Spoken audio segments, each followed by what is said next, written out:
just like that, they buy it. They eat it up. You pander to them, you thank them. I mean, really, people, I thought you were a little bit smarter than that. I mean, it's just so easy to say the name of the city. You cheer. Hey, Stephanie, you cheer. I mean, just come on. Welcome to the A Show.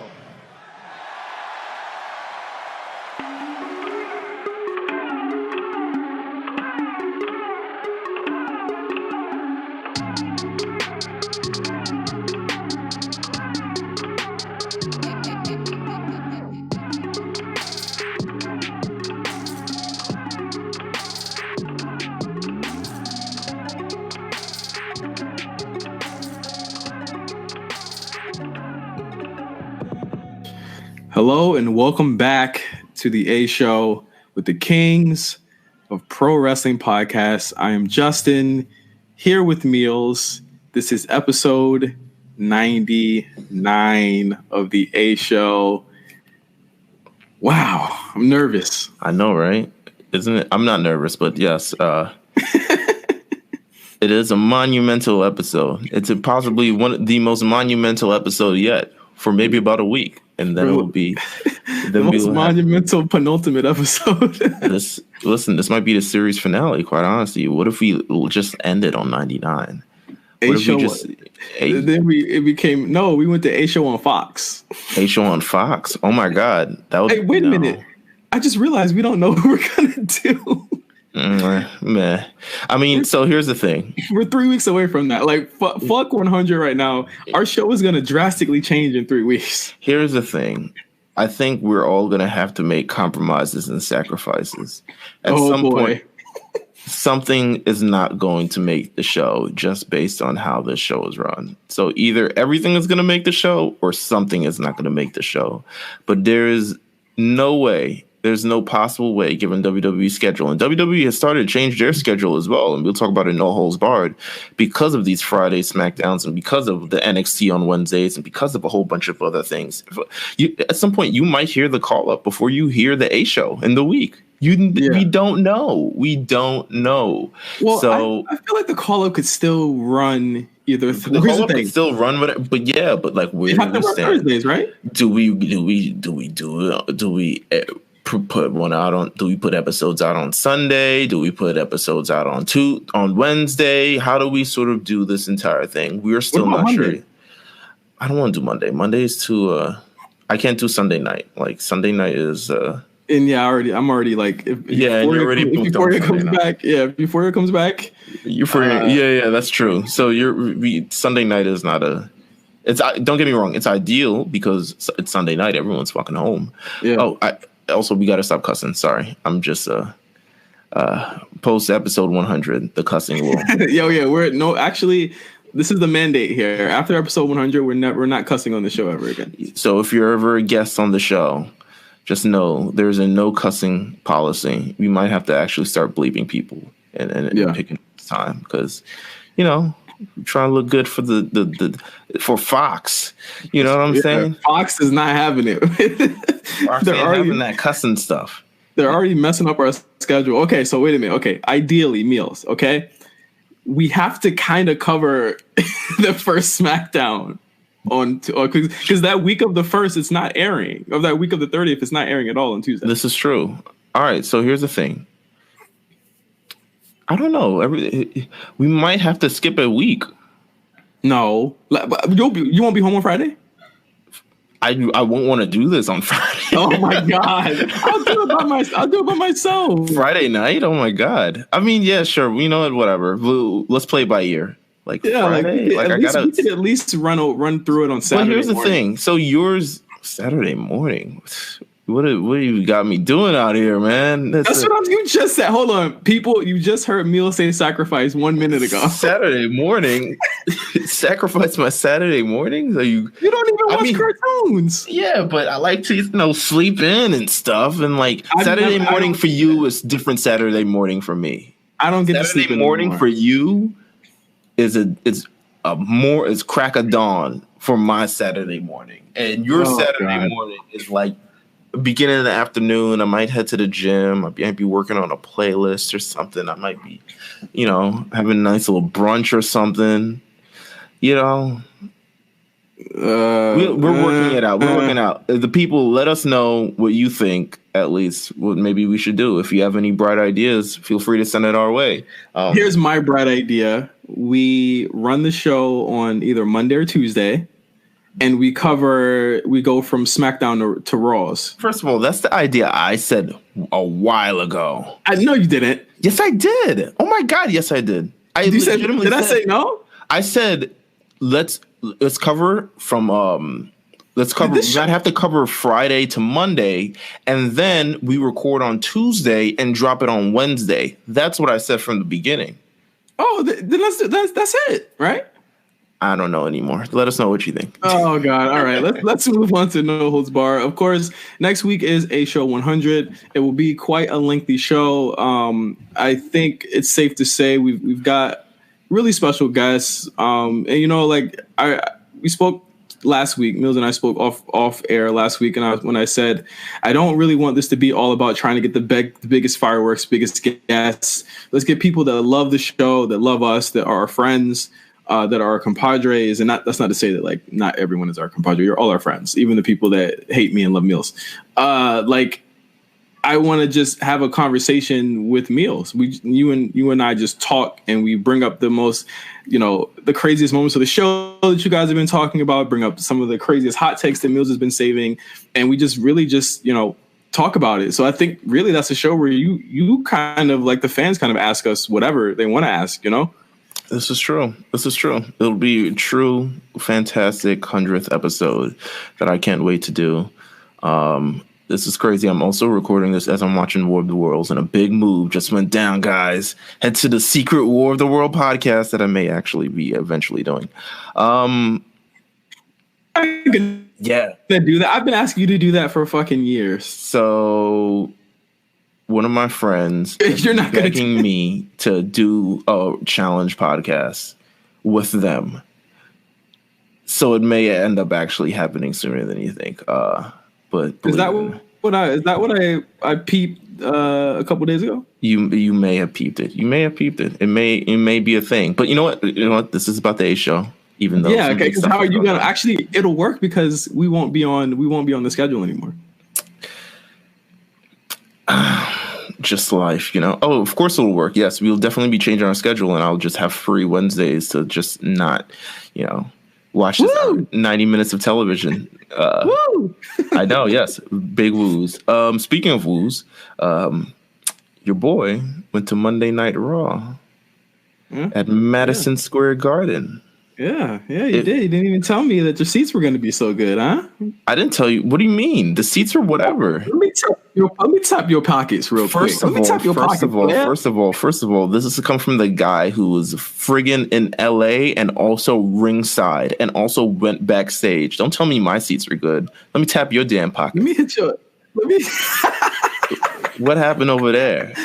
Well, how come the same person tapping your pockets ain't tapping my pockets? You know what I'm saying? That's what I'm wondering about. You know what I'm saying?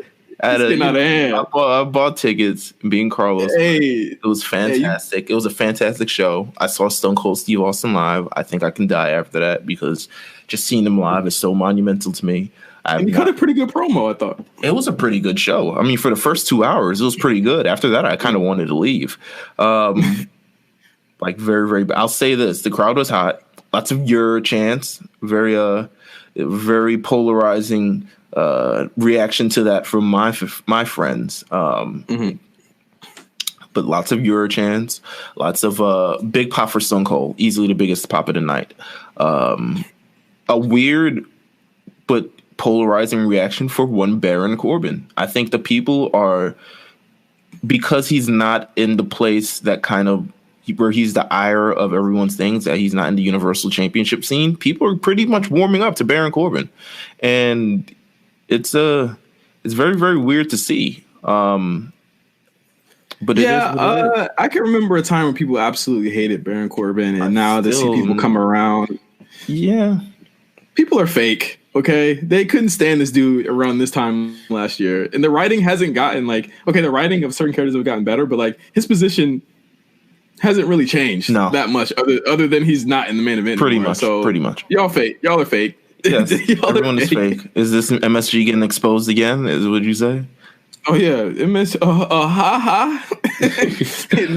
New York always getting exposed. No, but it was a pretty good show with the tag team. I say the first 2 hours of Raw was probably some of the best 2 hours of television that we've seen ever, and then the third hour just completely torpedoed. And it torpedoed in ratings this week. I'll say that much. I bet. I mean, the second you bring Lacey Evans out, I remember I looked over to Carlos. It's like, we can go. If you want to go, we can go. And I think no one gave a flying fuck about Raw this week. I think it did a 2.1. Really? Wow. Yes. Well, football came back. It's first week. That is right. Got they dumbass smoked. Well, I cared, so it was a fun show. I suggest going to it. I'm glad I kind of didn't go to SmackDown. It didn't look as good at all. So yeah, we will definitely see. We will definitely see. But Monday Night Raw is fantastic. If anyone's asking.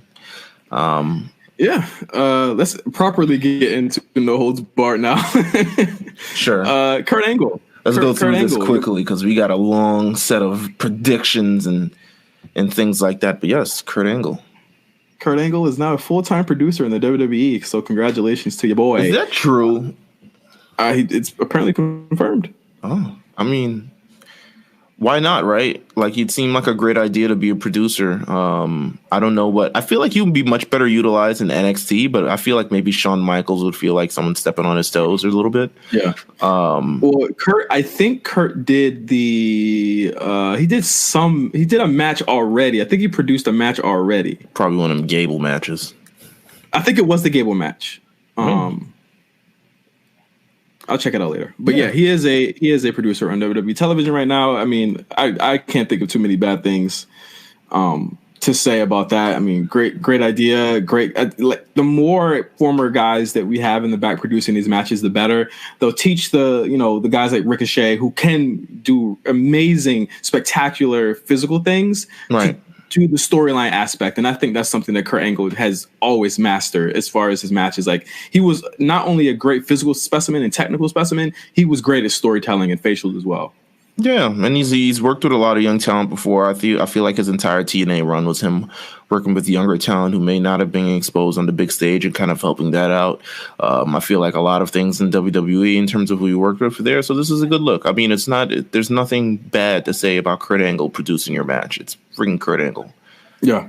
Next up, there is allegedly going to be a commentary shakeup on WWE television. We've already seen a change in 205 Live with Nigel McGuinness moving away from 205 Live, and one of the Black Otaku guy is the guy on 205 Live now. I think his name is Dion something. I'm not fully sure. Dio Martinez or something like that. Potentially. I know him as the Black Otaku. The Black Otaku. He's there. I think that it's good for him. I don't think we were ever going to see him on NXT TV. So he'd been there for like 4 or 5 years. Really? Yeah, He's also one of the guys that was present during the Rhea Ripley F-word gate that happened a couple months ago. That was during his stream. Oh, wow. Okay. Yeah. So get him away from them. So, you know what? Commentary might be, look how long Corey Graves has been around. Look how long a few other people have been around. David Otunga himself. I mean, David Otunga is stretched 15 years in WWE at this point. And he's been around for, actually, I'm lying. It's probably like closer to 10 years. But, I mean, your tenure can extend with NXT. Yeah. I mean, by all means, what would Aiden English be doing if not sounding like Kermit the Frog on 205 Live? Found a whole new life. You're the only Aiden English fan, by the way. Not so much anymore. But yeah. Some of the rumored shakeups for this will be that Michael Cole will be heading to SmackDown on Fox. Really? Yes. Well, and this is reported by WrestleVotes, who I would say have a pretty refutable. They're right a lot of the times. And they say that Vic Joseph is set to become the lead man on Monday Night Raw, which would be huge for him. I actually don't mind Vic Joseph. I think he's pretty cool. The only thing about Vic Joseph is that like a lot of the nuanced stuff that like Cole took like 10 years to learn, like move names and kind of like the hip stuff. Like, I don't know if you know that he seems like a square to me. You don't seem like a cool dude to be. Nah, yeah, he doesn't seem like a. He doesn't seem like I would agree with you fully. Yeah, for sure. He seemed like a square. Like Michael Cole's a square, but like Vic Joseph seems like the square of squares. He walked on at Wale Mania. I'll tell you, he like an SNL extra, but a good guy. He like an SNL writer. That's what I'll say. He like an SNL writer, just the way he came on. But he's apparently a good guy, and he has a good relationship. It looks like he has a good relationship with Corey.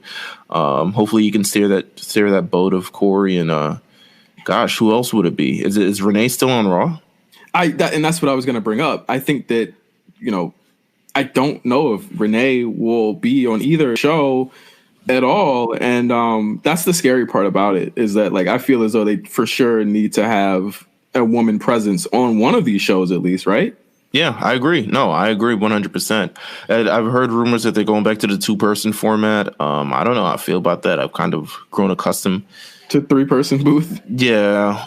And hearing, Corey and Renee argue about it. But I like the addition of Renee, so it'd be really, really sad to see her move on from Raw.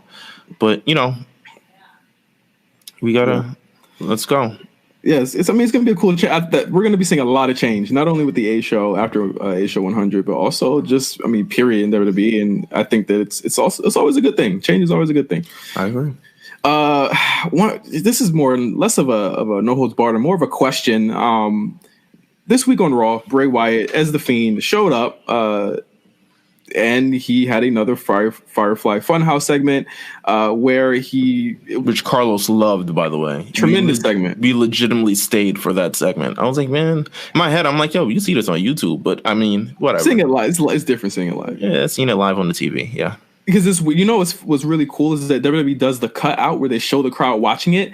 No one is talking. Everyone is looking at the screen. And I think that's the coolest thing about these segments is that everyone's trying to piece out a morsel of information. And just for example, they did that in this episode of the Firefly Funhouse, where he hits a clock that says 3:16 and it switches to 11:19. And everyone's speculating that, it's The Undertaker as a target. That didn't actually happen on SmackDown. Of course, people are speculating that something's gonna happen on that day this year. People are speculating that that's when Bray Wyatt introduced himself as the Fiend. What do you think 11:19 is, other than the time where I realized, oh shit, I got to take a shower before I go to bed? I really thought, I thought it was just a little subtle thing. They've been putting just little subtle things in there. I don't know if it's anything to kind of fully run with, but I could be wrong. I don't know. It's I don't know. Survivor Series? I didn't take too much stock in it, honestly. Nah, I don't take too much stock in it, to be honest with you. It seems like a little just game they've been playing. It's 3:16, now it's 11:19, now it's 17:38. Like, what do we? Come on, it's I'm not putting much into it. Yeah, me either. I just want to see if you thought anything of it. WWE has made a lot of people upset. What else is new? This week they announced their travel packages for Royal Rumble, and auspiciously, kind NXT of Takeover. Yeah, it's the Takeover is missing, and it has been replaced with Worlds Collide. Which, if you don't know, they did this past year. During Mania weekend, where they had 205, NXT and NXT UK join forces and do a load of matches at Access. But this year, it seems as though Worlds Collide will be its own show during the Big Four, or one of the Big Fours this year. I'm not mad at this. I think that go ahead, finish up. I'm not mad at this because I feel as though the concept was a success this year. I think actually a lot of people were really into the Worlds Collide thing. I think that it showed a lot of talent, working with talent that they usually would not work with. And I think for these big 4 weekends, it's kind of like the All-Star game. A lot of these big fours, like Survivor Series, Mania, Rumble, they're all of the brands coming together anyway. Why not have an all-brand show that takes over for that takeover, especially in the essence of takeovers are going to go on a different schedule now with NXT being on USA. I think that we're not going to get takeovers at the same clip that we had been, where we wait 3 or 4 months for them. I think we might be getting them at least every month or every other month somewhere, independently from a pay-per-view weekend. I mean, I can't judge it unless we see what it is. Like if we get Walter Velveteen or Walter Matt Riddle or something like that, like that's something that I'm going to be like, okay, I'm going to go see that. It reminds me of like one of those ROH double shot weekends where they bring in people from New Japan and Pro Wrestling Noah and stuff like that, except it's within the WWE ecosystem. And I think it sounds really interesting, especially if it's a 3-hour show. I think it's good if it's heavily promoted and sort of storylines will actually converge there. I think that's when it becomes a good idea. But as opposed to it taking over, if it's in its current format to me and it's taking over the spot of where NXT takeovers, and NXT takeover is huge. I mean, I'm someone who went every 4 years to SummerSlam weekend, and even sometimes if I couldn't make it to SummerSlam, I would at least 100% go to NXT takeover, and it's a good deal for a great show. So to see that kind of go to the wayside, it kind of ruins the weekend. Like even our Mania weekend, like we have to kind of take a look at it now and be like, now you kind of look, it's like, do I really need to go to Worlds Collide if it doesn't really matter, if it hasn't really built up to anything? So I would say if there's a storyline implications that happen at Worlds Collide, I'm all in for it. They could do the same thing they did here, where if someone wins like a certain tournament, or they could do the same tournament style, but also have special exhibition matches like they did during like the first WWE UK tournament where they had Adam Cole come in and they had like the tag titles and stuff like that. Like you could cross brands, like that could definitely happen. Yeah, but how much can you actually do that and get away with it? Like this works to maybe the first 4, for the next 4 big ones, and then but what are we doing in year 2 and year 3, and how do we continue to make it like these kind of great things? Are we just having Royal Rumbles before, or like what are we doing? Here's what I think. I think they'll do. And this makes sense to me. They'll do a Worlds Collide at Rumble and a Worlds Collide at no, let me scratch it. No, because I think they'll do a takeover in Mania weekend. They have to do that. And they'll do a takeover during Survivor Series weekend because that's War Games anyway. Mm-hmm. And they'll do a Worlds Collide for the other 2. So they'll only technically be getting 2 Worlds Collides a year. So it'll be spaced out enough that it will be 6 months between them all. I mean, yeah. I mean, that's much better to me. Replacing the idea. I think it also takes the pressure off the talent to have to deliver these big, takeover Brooklyn style performances every 4 months when they have another big 4. I mean, but it's 4 months. Like it is. No, it's different now though. Meelz, they got weekly TV that's live. That's true, but at the same time, it's like the main show, the big show that everyone's working towards. It's like it's still weekly TV, but like we're still heading towards this major show, right? Like even though it's happening live, we're still working towards the same thing that we've been working for over the last number of years. These big 4, these big 4 matches, big 4 pay-per-views. So the format of it doesn't change. It's just sort of the activity of it kind of changes. But I feel like just it. You know what? I would say I'm, selfishly, considering me, and I've enjoyed all the sort of NXT takeovers that I've been through, having to kind of like, see what happens after the fact. It is kind of strange, but you know what? The change, it can happen. I'm fine with it, to be honest with you. I'm not like totally like, oh man, like damn, like I'm not really. People really are like, there's no reason to go anymore. I'm like, it's still Rumble. It's still like a huge show where you're gonna see Matt. Like I think people are severely like, obviously they're it's a lot of hyperbole. Right. But I think we're for sure getting a takeover in Tampa. Yeah, I mean, that's I believe that's home base. I believe so as well. But it's I wouldn't fault people if they're mad because the weekend is a great weekend. As someone who's gone to the weekend for like a number of times in a row, the weekend is a great weekend, and having NXT takeover there just feels good. So for it to sort of being taken out, I kind of understand the outrage. I'm personally not outraged. I'm not fully, I could use a lot less wrestling in my week, to be honest with you. But yeah, are we in Tampa? Are we in Tampa, Meelz? We're in Tampa, right? I don't know if I'm in Tampa. No, you gotta be in Tampa, Meelz. I don't know if I'm in Tampa. Come on, man, you gotta be in Tampa. I don't know. I don't know. We'll get you to Tampa if. We will get you to 10. Anyway, King of the Ring finals set for Monday's Raw. It will be. That turned real mid real quick, huh?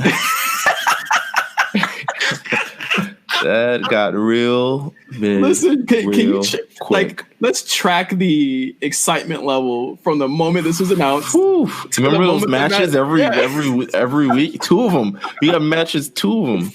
Like every week, and like 2 weeks ago, it was like something going on here. Something smelled kind of funny. And then we got to the quarterfinals. Everyone was like, okay, they send up Ricochet, they send up Andrade. Like, I like how this is shaken down. Cedric's in there, and then the first major loss is like, oh well, it's a triple threat now. What's going on here? Baron Corbin. Wait, and the next week, Elias, and what? Chad Gable. Yeah. Chad Gable? Then Elias's leg is broken. What the hell? Shane McMahon. Shane McMahon versus Chad Gable in the main event of Smackdown in Madison Square Garden? Oh, man. What the hell is going on here? It's on Monday. I thought it was at Clash of Champions. Monday. They slipped that in real so smooth. First of all, at 9:59, they slipped that in. It was so smooth that I think commentary said on Sunday, but the graphics said on Monday. The social media also said on Sunday, and the graphics said on Monday. And I don't think anyone caught it, or anyone was known, or anything like that, except the graphics team. I don't know how the graphics team doesn't have in touch with social media, but maybe they planned a tweet from beforehand. But damn, it's got real mid-real. I mean, I feel nothing for this anymore. Shit, where are we gonna be? Where they gonna be on Monday? Like, I don't. They're gonna be in Nashville, I think. All right. Well, good luck, Nashville. You got a good thing going on. You got Baron Corbin versus whatever versus Chad Gable. I'll just say I called Baron Corbin from the beginning. I'll just say it. I knew this was gonna happen. I knew it. Whatever. We're gonna save hot takes for a little bit later, so that we can hop right into the Clash of Champions 2009 predictions. I'd say there's 2019, not 2009. I'm sorry, 2019. Wow, I'm trying to go back. I'm so afraid of episode 100. I'm trying to go back 10 years. 99, baby. Before I knew you.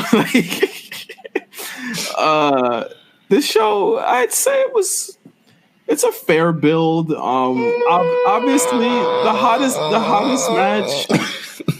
You don't like anything though, Meelz. So this show looks very like y'all knew what was coming. It was Clash of Champions. Like, y'all knew every champion had to be on it, and still they managed to like fumble and just like throw some stuff together last minute. But they knew that this pay-per-view was coming. Like, they know this pay-per-view is coming, and still they managed to can't figure out, what are we doing for this? What are we doing for that? I guess we're doing this now. Like, some of these matches were made on Monday.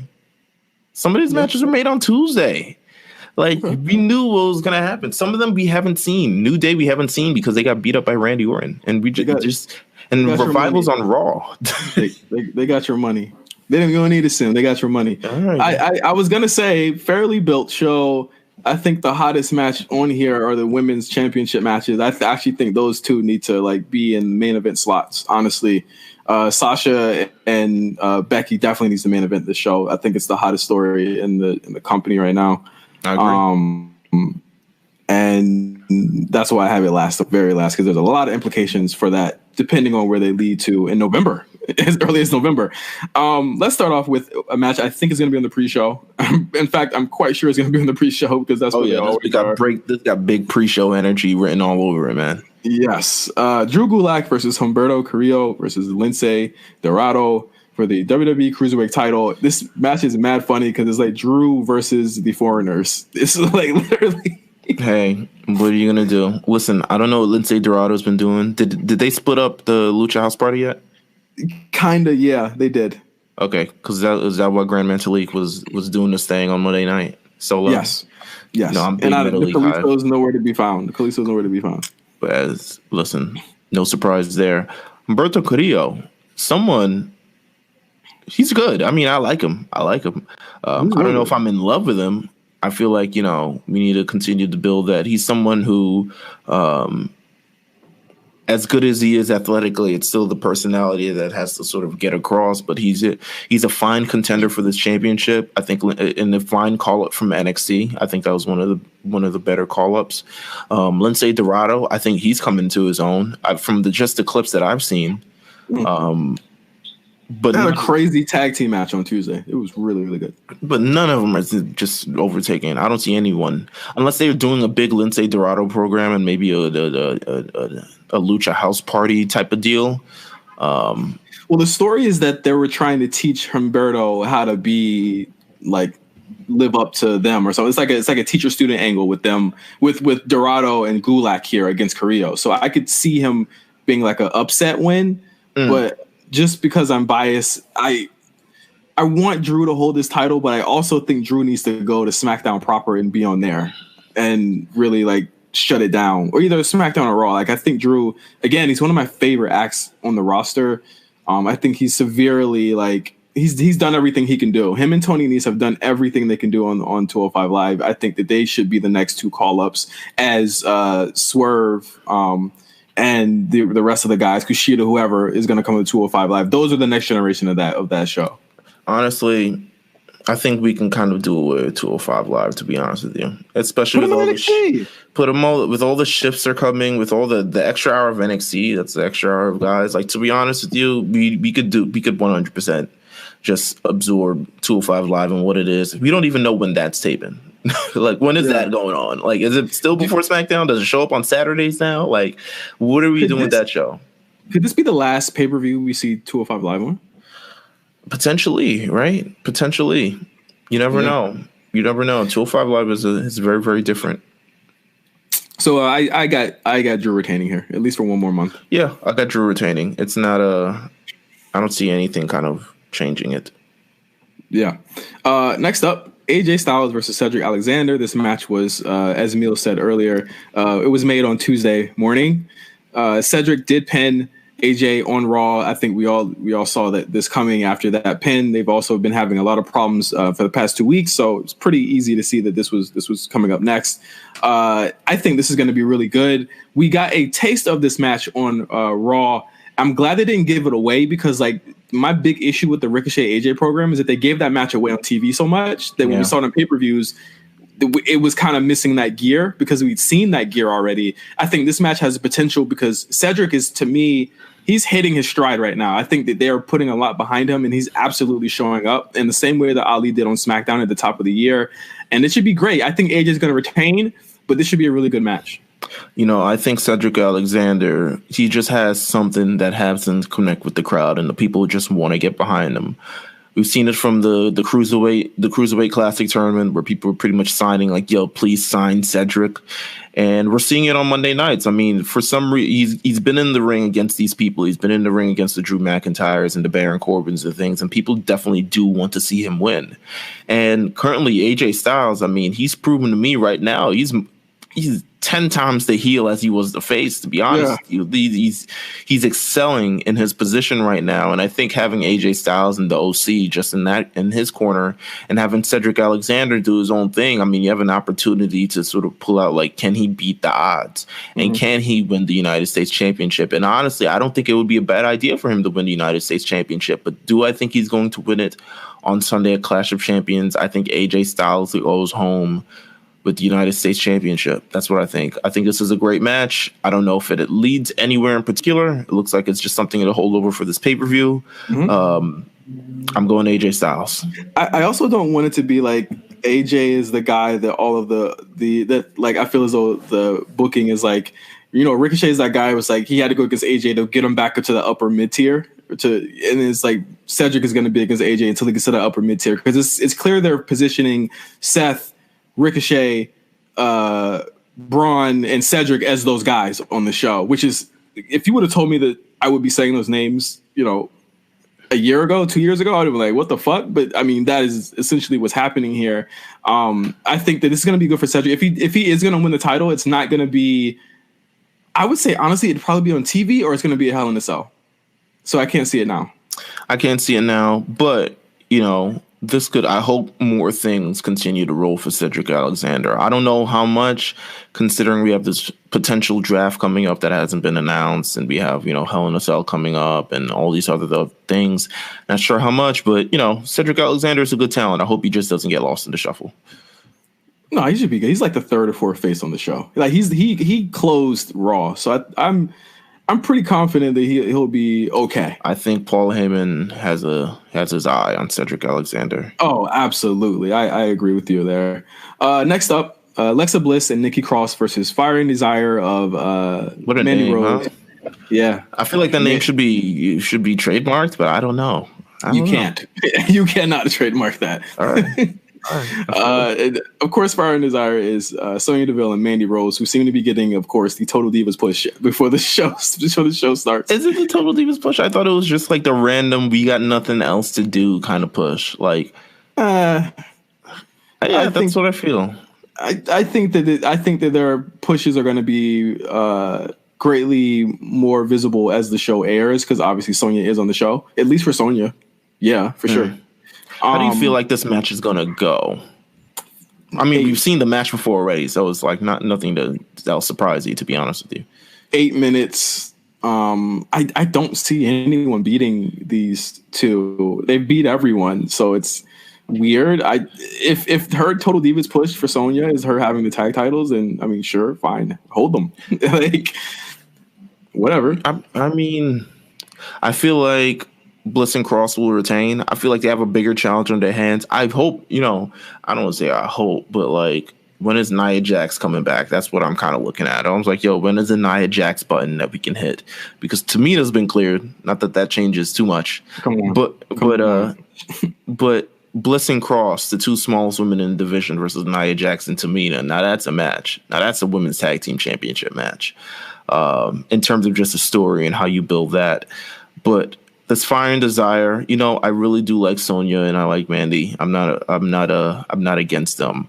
But them as a tag team to me just seems like a placeholder for the moment until bigger things happen for them. They need to call up some women, but the thing is, you're in a tough spot because NXT needs women. So it's like you can't just call everyone up from NXT right now and to give yourself tag teams. And that's the interesting part about it. I honestly think Lacey needs to be in a tag team.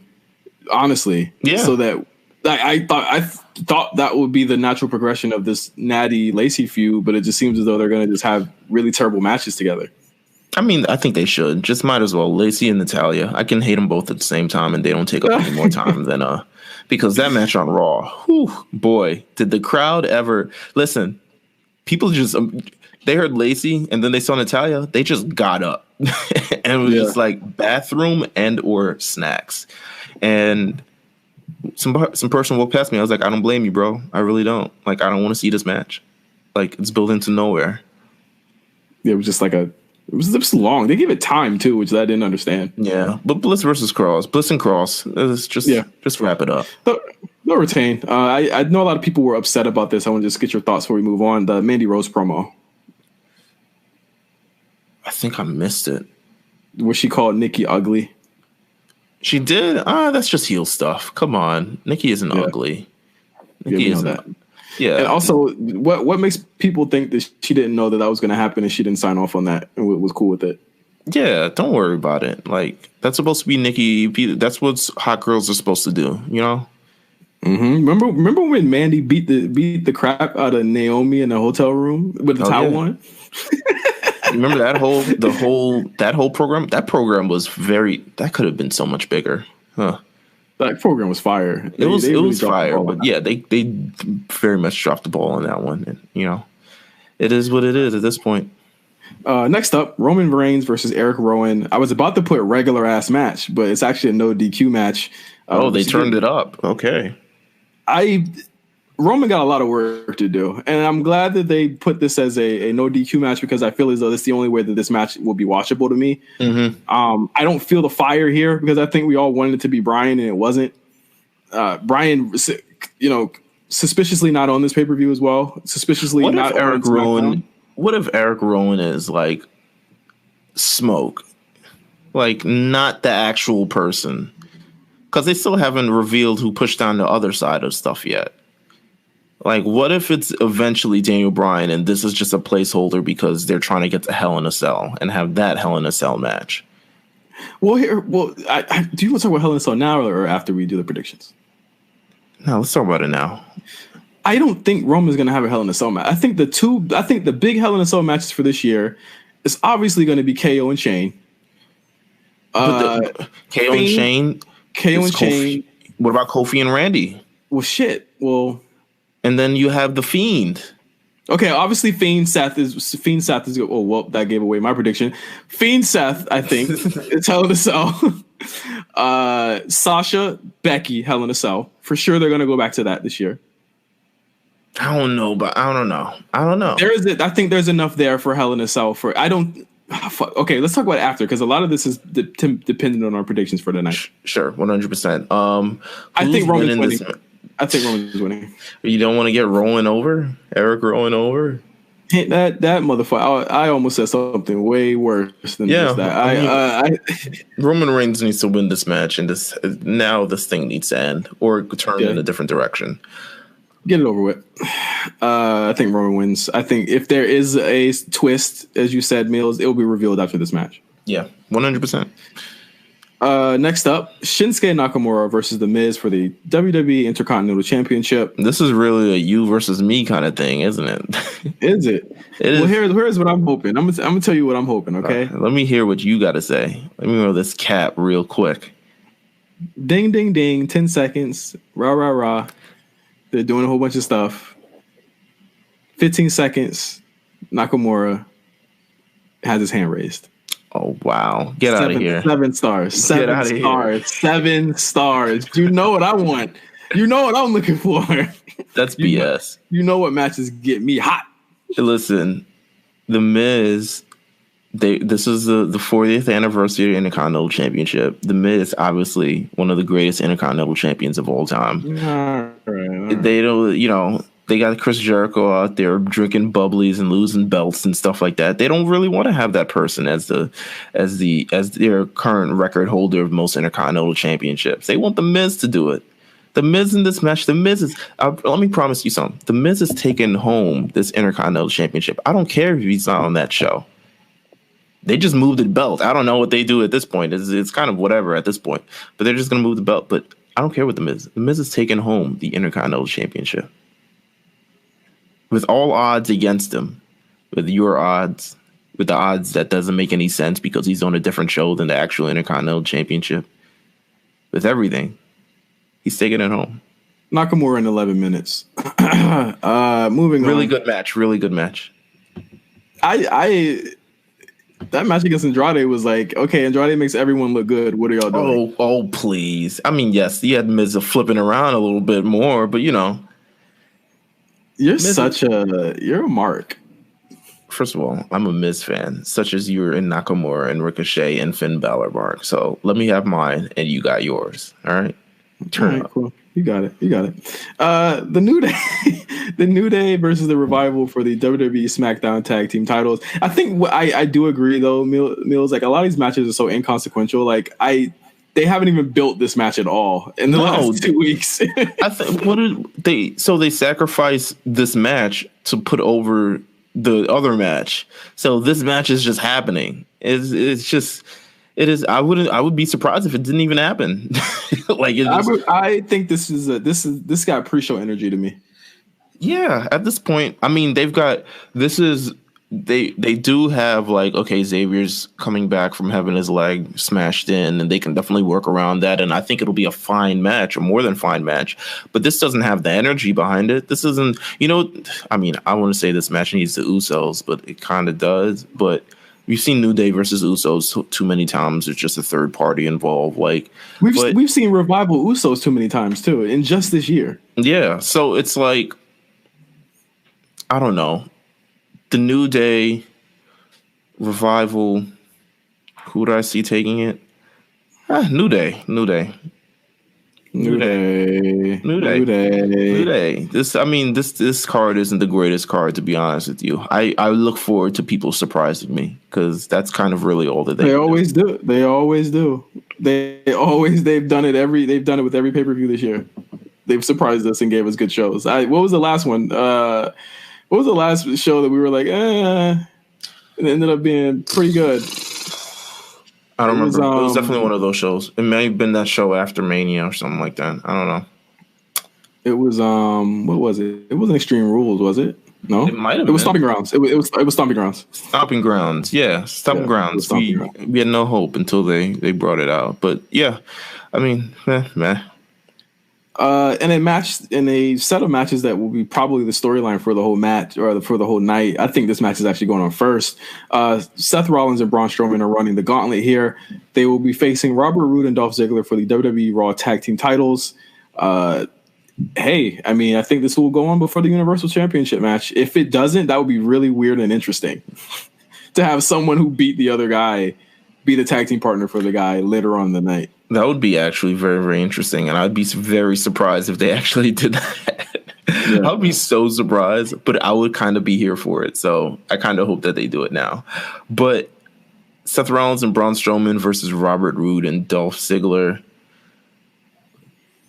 Who cares out of 10? Man. Yeah, who cares out of 10? Like, imagine this is the Raw Tag Team. I don't think only the Revival have been the true, and I guess the Club have been the true tag teams that have held this belt. Over the last why not Viking Raiders? That would have been fun.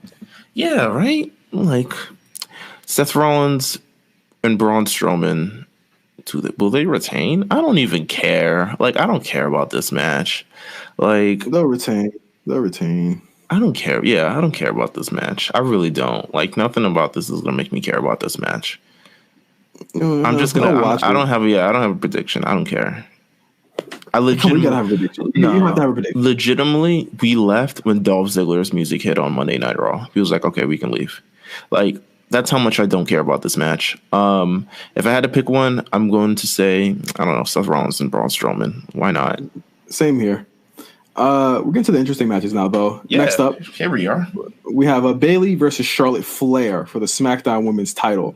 Where it gets interesting here is I feel as though we're going to have this match twice. I feel as though we're going to have Sasha Becky twice.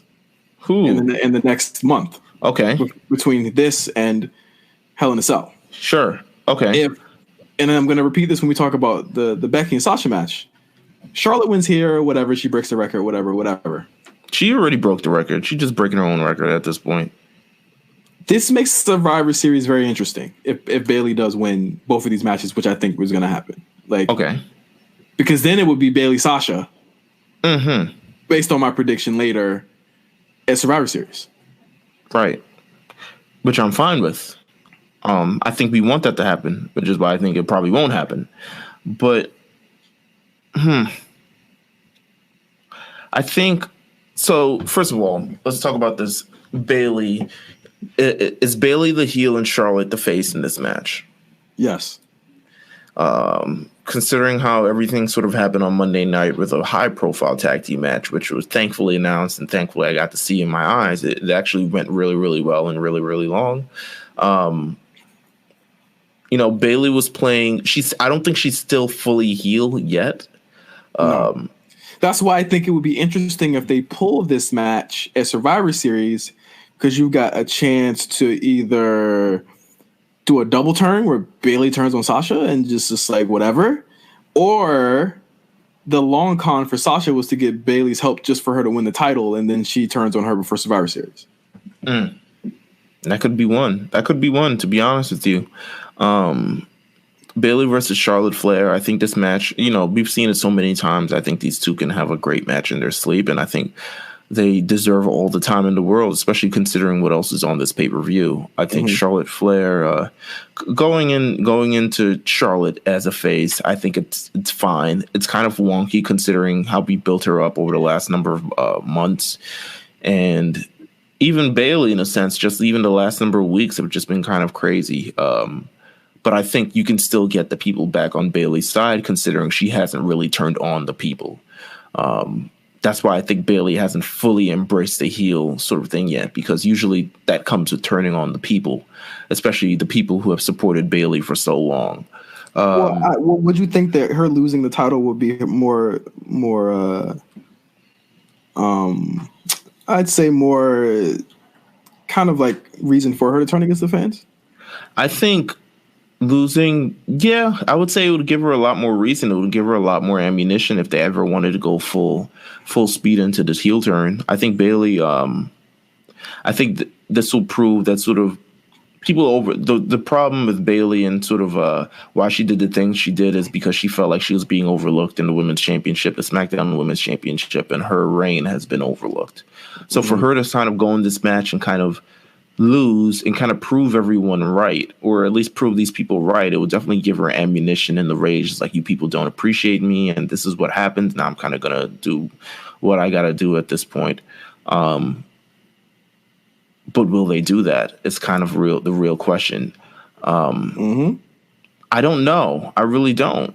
I have no clue of who's going to win this match.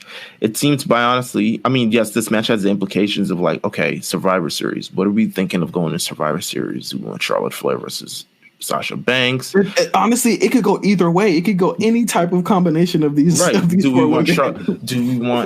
want Charlotte Flair versus Becky again? Do we want Bayley versus Becky and kind of settle that sort of deal that has been sort of, pushed, over the last couple of weeks or so? Do we want that to happen? We don't sort of know. I think if I had to pick one, usually in this sort of situation, the strongest thing is always say like the champ is going to retain. I'm gonna go Bayley on it. I'm gonna go Bayley though. But also Charlotte Flair is still Charlotte friggin' Flair.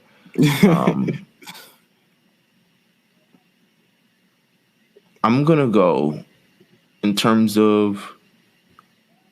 I think I'll go. This is hard. I'll go Bayley. I think Bayley will retain. It makes more sense. I think it doesn't.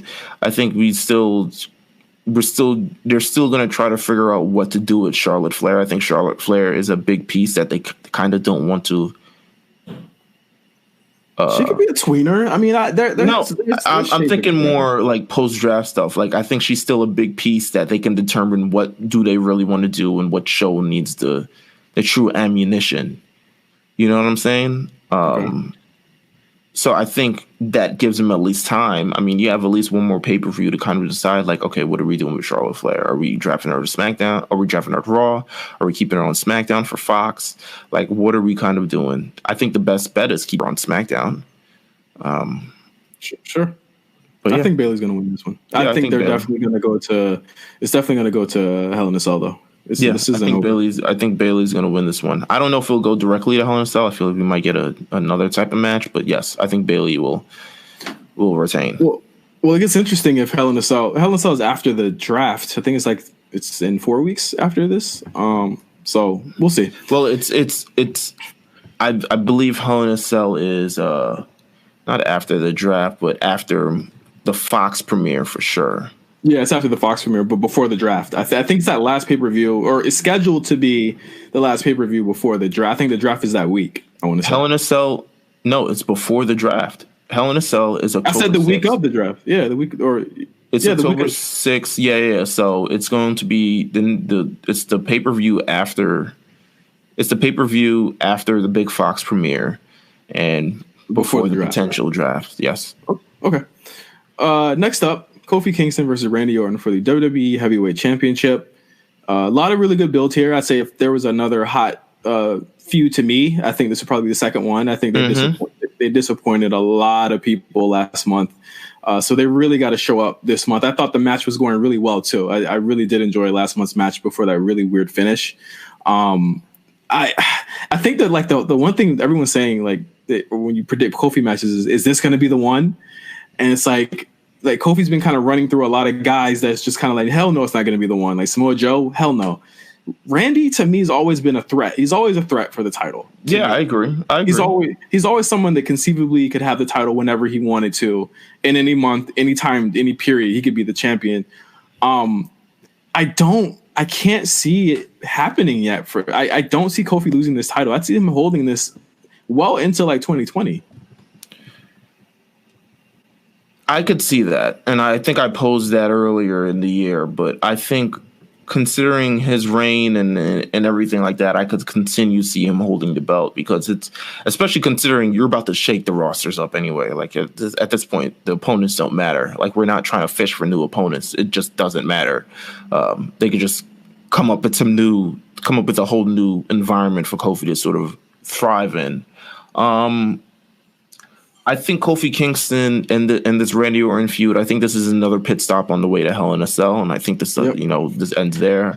I think what they really want to do is also have a Kofi Kingston. I think it's best for him versus the Raw champion at Survivor Series as well. And I know we're long-term booking it because Survivor Series isn't for like 60 days, but like Hell in a Cell is to me like kind of like a mulligan. It's just like So I always thought this pay-per-view was the mulligan. Well, not now. It's not, though, because like technically a title change would change a lot going into Hell in a Cell, because everything's gonna get broken up really soon. Right. So like if Kofi's in place and he's gonna be in play to be the champion that show's gonna have come October leading into November, that's gonna be what it is, and it's still gonna be weird, Meelz, because they're still going to have to build a Survivor Series card when they want to keep these people away from each other. Yeah, they definitely are going to have to. But I think.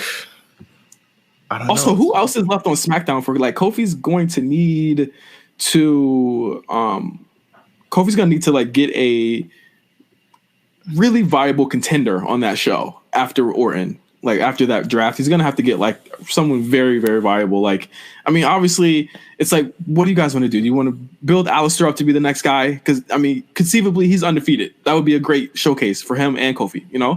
Right? I wouldn't mind Kofi beating Alistair because it's Kofi. He's like the best face on the roster right now, next to Seth. So I mean, I don't know. I just don't think it's gonna happen here. I think they're gonna have this match is gonna have a finish. I'll say that much. If I think anything from this feud, I think Kofi Kingston will retain. I really do. I think he's going to retain in this match. I'm going to call Kofi Kingston because it would be weird if this ended kind of any other way. But maybe it's also time. Who knows? But I think Kofi Kingston will retain. Yeah.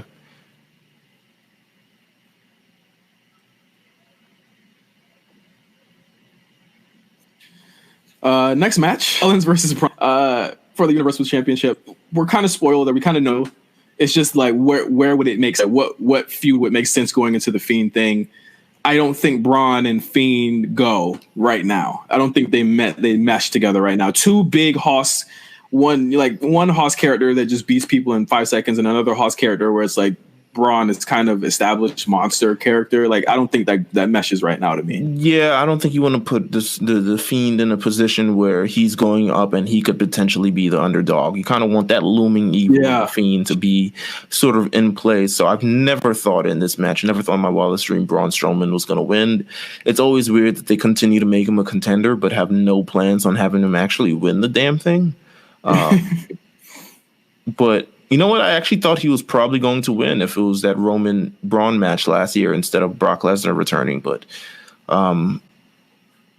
yeah, it's kind of weird. But I don't see Braun Strowman winning this match at all. I think it's just I wouldn't put it in the cards. I think it'll be a good match, but I also thought it would have been a good match on Raw too. So it's like I don't even believe this. And I think it has been a good match on Raw before, but.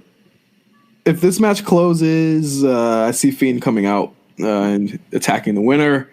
It's going to be a really weird feud for Seth having to play he's been playing against these really grounded characters for the past year, and then he's got to face like a boogeyman character essentially, where it's like it's going to be a test for him. Yeah, I think it'll be a test for him, but I think you know what? I think his reign kind of needs that. I think it needs a kind of a bit of a shakeup considering of the people that he's faced thus far and kind of how.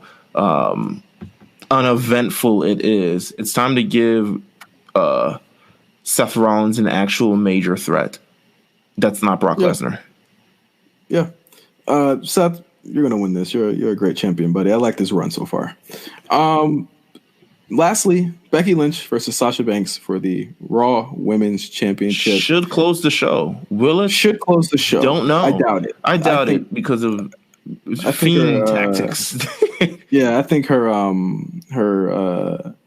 think that her fiance is going to close out the show. This is the hottest match to me. It could go either. You want to beat Sasha going into it. I honestly don't think this match is going to have a finish, man. I don't think so either. If there's no finish, don't end the show with this match. Yeah, right? I don't think this is going to have a finish. At least a conclusion finish. I think we kind of get the Dusty finish. I think one of them DQs themselves. It might be Becky, to be honest with you. But I can't see noticeably if anyone's taking the fall, it's going to end up being Becky. Like if anyone's going to actually out flat lose, it would have to be Becky at this point. It has to be Becky. But also, I feel like I won't say they play Sasha all the time, but like, I don't know. It's just easy for her. It's easy for them to write her to lose, and they've done it multiple times. Which is, I doubt it. This run, I highly doubt it. This run, you'll see. They're doing everything they can to keep her happy. Just look at the way the pinfall on Monday, right?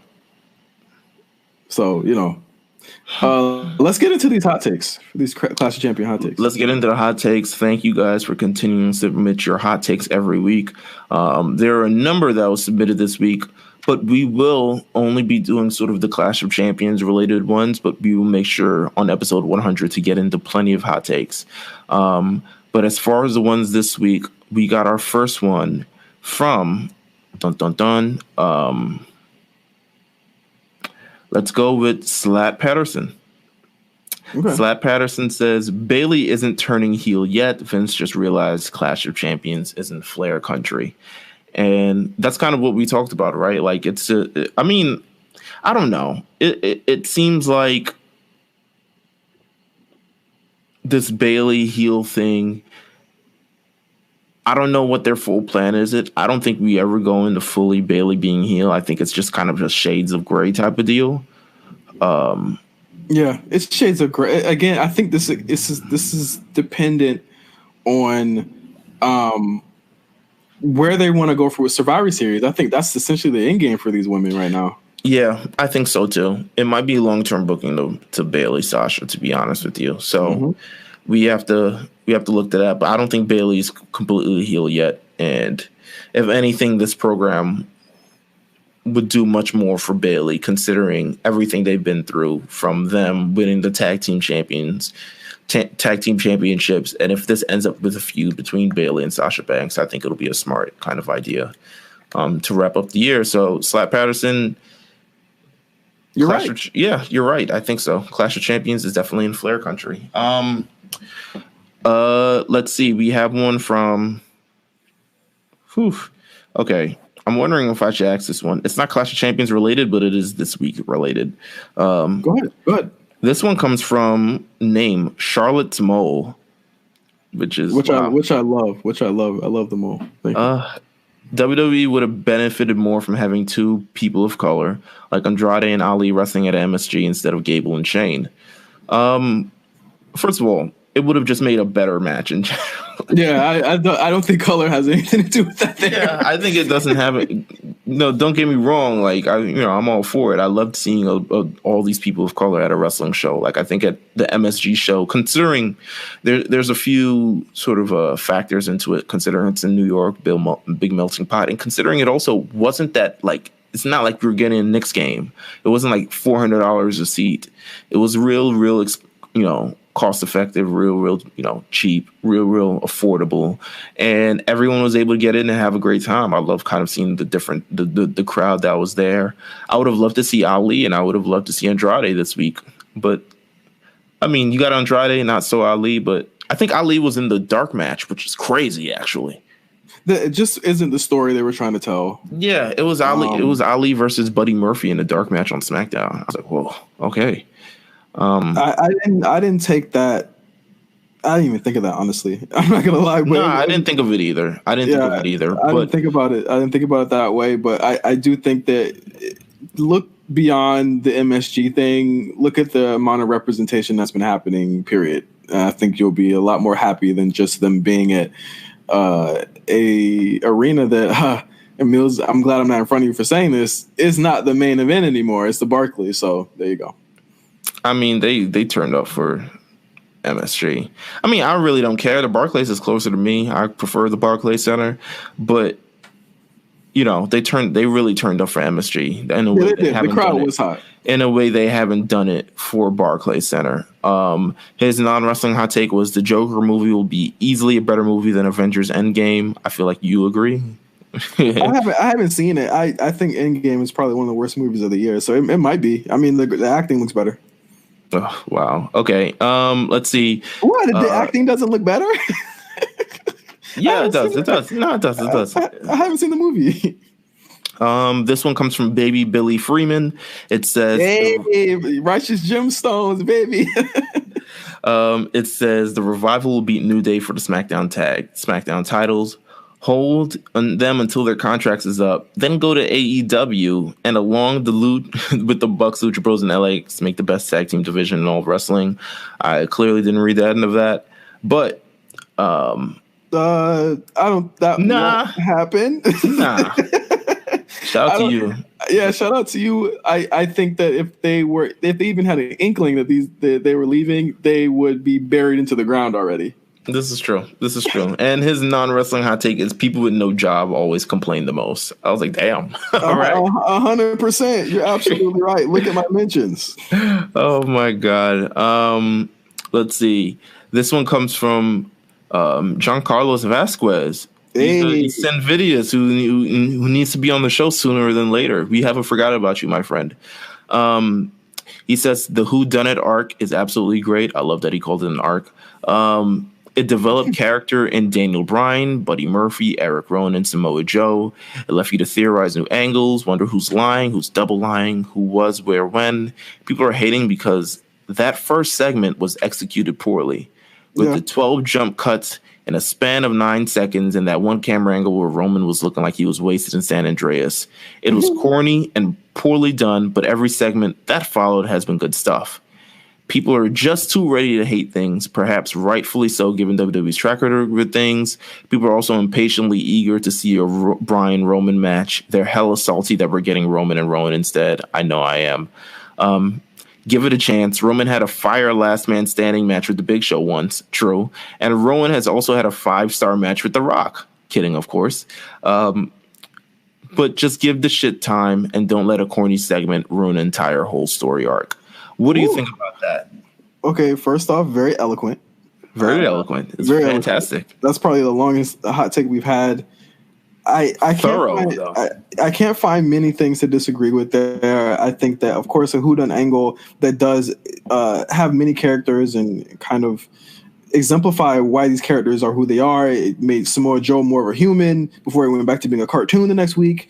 It reminded me of like a 90s angle. Remember like the old Attitude Era, and I hate even making this comparison, but remember the old Attitude Era angles that brought in so many characters into one? It reminded me of that, and it reminds me of that. It went away from it a lot in the past 2 or 3 weeks, but again, depending on how this ends and how this lands, like I am hoping that there is another swerve here, so that it's not just Eric Rowan. We haven't seen Bryan in a while. I hope he does factor himself back into this somehow. Again, like there's not much to argue with there. I do agree that people do hate things very quickly. I mean, look at how people reacted to the Worlds Collide news today. They acted like the actual world was ending because this wasn't going to be on Rumble weekend. But it's like, once you think about it, it's not really that big of a deal. It's like this story is good for Roman. Again, people would complain about Roman being in the title picture. He hasn't been in the title picture whatsoever. Like, what is there to complain about anymore? So. I agree. Very, very well put, my friend. Let's see. His non-wrestling hot take was Kanye West and 50 Cent were the Goku and Vegeta of early 2000s hip-hop. I guess as a resident Dragon Ball fan, yeah, maybe. I don't know. Who was Jay-Z? King Kai? Jay-Z is, I don't know. That's a good question. Who would be Jay-Z? Answer that sooner for us. Hit us in the mentions. Slap Patterson, always just a great name. Randy's taking the strap off Kofi at Night of Champions, Clash of Champions, my friend. And he'll get it back on the premiere episode of Fox's SmackDown to set up the blow off at Hell in a Cell. That's interesting. That's interesting booking. I don't know how that helps the Hell in a Cell though. Yeah, I don't know how that helps considering. I mean, they could just book it and then we had the rematch at Hell in a Cell in the Hell in a Cell, and then you have essentially the same match within a 2-day span. I mean, I could see it happening. I 100% see a WWE Championship match happening on that live Friday ass show before a pay-per-view. Yes, that's a sacrifice, Friday. Sacrifice. But we'll see. I mean, I wouldn't be surprised. Don't get me wrong. I wouldn't be surprised if Randy wins. I just don't think he will win. But this is interesting booking. I would say so. I don't think he's going to win either. I in my mind, I was like, if he was going to win, Hell in a Cell would be a great place for him to win it. But people would be pissed off that we'd be getting like Orton and Seth in November in Chicago. Yeah, I would. I definitely would be. His non-wrestling hot take is: if you're reading this is too late. The Drake album changed how artists drop projects. Drake's legacy is how we consume music. There's no doubt about it. We're never going to see another. I think in the same way that we're never going to see another John Cena, we're never going to see another Drake. Yeah. Period. Like John Cena for 10 years, relatively uninjured, and if he was, he came back in like a week. Changed the game just completely. Like Drake changed everything, and I don't think we're gonna see anything like. So if you say like a hot take like that, that's accepted. It's accepted into our vernacular. Yeah, I agree. I think we got two more. This one says no. Actually, we have one more. Okay. This one comes from Black Air Forces, and then it puts in parentheses, but in Spanish. So maybe like negras, zapatillas. I don't know. All bias aside, if there's anyone who needs to win their respective feuds, it's Sasha and Kofi. We laying on the floor with Sasha if we get any other outcome. I agree. I think Sasha. I'm not mad at that. I think Sasha should win. I don't think that she needs to win on Sunday. I think she's gonna win at Hell in a Cell. I really want to see a Sasha Becky Hell in a Cell. I don't think she should win in spite of her not coming to work for so long. I feel like there needs to be a full-fledged. I don't think we've gotten the full reason yet. And I agree with you. I don't think she should win on this show. Yeah. I don't think we've hated her enough. Mm-hmm. I think we haven't built this feud. Don't get me wrong. It's a hot feud. I don't think we've built this feud enough to the point where it should be considering like, damn, like, well, Becky, like, I think another month of this feud and we're good. Then you throw it on Sasha. Yeah, you got give her a big win. Win this, and actually, ironically, Sasha and Charlotte were the first female Hell in a Cell, and Sasha lost that match, and I feel like it'd be really good, full circle if Sasha won a Hell in a Cell match, man. Fuck it. Yeah, I agree. No, did she won the first Hell in a? Yeah, no, she lost the first. She lost it. Yeah, she lost. She lost the title.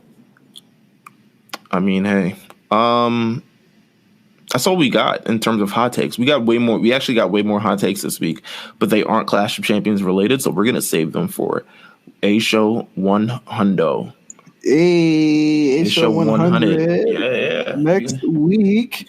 I'd say honestly, A Show 100 is probably like the beginning of a new era for the show in a lot of ways, because we'll be changing schedule like literally that next week or the next 2 weeks after that. Mm-hmm. And then we have our 2-year special that's coming after that. But worry about A Show 100. It's going to be two friends talking wrestling, talking life. That's what we've done for the past almost 2 years for you guys on this platform. And we're going to continue to do that.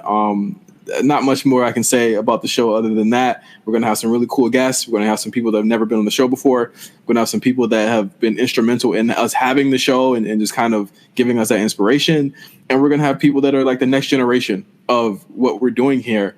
And I'm really excited to do this show. I'm really happy to have been doing this with you, Meelz. And I think we'll get all the mushy stuff out the way. I know you hate it, but we'll do it next week. But yeah, as always, follow us at RNC Radio Live on Twitter. We have so much content. This is a content-heavy week, Meelz. You go ahead and start off with all the stuff that you've been doing. Well, listen, we kicked off this week with RALP Gaming. And this, as they talk about NBA 2K, which I heard was trash. It's all trash. I heard it was trash. But if you want to hear Amp and Eric talk about how trash that game was, which you probably do, make sure you listen to that RALP Gaming episode. I believe it's episode. I don't want to get the number wrong, so I'm just going to but just listen to it from this week. And then we headed up the next day with a new episode of The Lookout. It is our final episode of the Summer at Kame House series. Jeff and I will be taking a break. We'll be back before the end of the year with another season of the actual Lookout, actual proper season of The Lookout. But until then, we talked about the first episode of Pokemon, as it is actually the 21st anniversary of that show airing in America. 21 years since it aired in America. And we're talking about the first episode. We have Pat on the line with us talking about it. We live watched it. It's fantastic. I recommend everyone go back and watch the episode. It's funny as hell. And then the following day, we had another episode of Mount Silver Podcast where we talked about Generation 4 Pokemon. That is Pokemon Diamond, Pearl, Platinum, Heart Gold, Soul Silver. It is the best generations of games. I've said it. It's the best they've ever done. It's the best that they ever will do. It's the best ever, period. It just is. So listen to us talk about that. And then, you know what? I'm going to twist it over to Justin and tell him what he's been doing for the rest of this week. We also had So Help Me God that dropped, going over a very interesting 4th episode of The Righteous Gemstones, where me and Pat learned the episode that it's not going to be 6 episodes, it's going to be 9. So we got 5 more weeks with you guys, thankfully, for So Help Me God and The Righteous Gemstones series, which is really, really good and it's starting to hit its stride. So I'm glad it's not ending this early. Also had a bonus episode of Overly Medicated. I know a lot of people were very, very like, oh, where's it going to come back? We need more Euphoria stuff.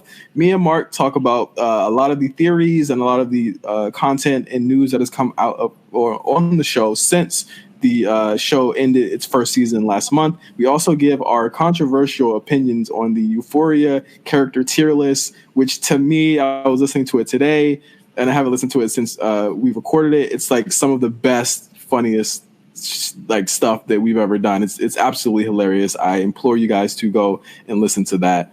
And yeah, that has been the week, I believe, in RNC. We've got RSPN on the way back. RSPN's coming back. I believe it's coming back sometime. Is it next week? It's next week. Mm-hmm. It is next week. So you can make sure to hear that alongside A Show 100. And just a lot more things in the tank, to be honest with you. You never know what could come up on the RNC radio feed. We could have new shows. We could have old shows coming back. We could have different type of shows. I mean, quite frankly, we do it all. So make sure you check out RNC Radio Live on Twitter and follow us there. Follow us on Instagram as well at RNC Radio to stay updated on everything. And make sure you share all of our shows and share all of our content as well. We got more coming down the pipeline, so just stay tuned. Absolutely. And I'm not going to do a lot of overblown stuff here. I'm just going to say thank you guys for riding with us for these past 99 weeks. We look forward to broadcasting with you on the 100th week on the A Show 100. Thank you guys so much. We'll see you next week. Peace. My champion is still black.